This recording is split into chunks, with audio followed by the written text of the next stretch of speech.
जन्माला आलेल्या प्रत्येक मुलाला आईचं आणि बापाचं दोघांचं प्रेम लाभायलाच हवं. दोघांच्याही प्रेमात खूप फरक असतो. कसं सांगू?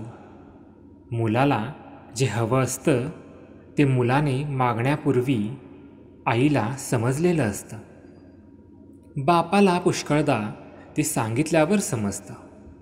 बापाच्या ह्या मनोरचनेमुळे मुलाला हट्ट करून एखादी गोष्ट वसूल केल्याचा आनंद मिळतो. आईचं प्रेम आंधळं, भाबडं म्हणूनच की काय, मुलाचं काही चुकलं तर तो तिला स्वतःचा पराभव वाटतो.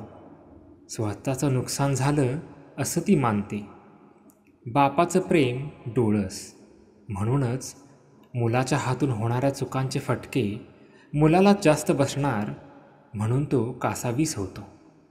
अंगावर वार झाले तर आईचं प्रेम फुंकर घालतं, पण बाप होणारे वार वरच्यावर अडवू शकतो. म्हणूनच वपू काका, आईच्या प्रेमाला पारखं होण्याची पाळी आली तर गाभाऱ्यातली समई विझल्यासारखं वाटतं, आणि बापाचं प्रेम लाभलं नाही तर त्याच देवळाचा कळस कुणीतरी नेल्यासारखी अवस्था होते. म्हणून म्हटलं, मुलाला दोघंही हवी.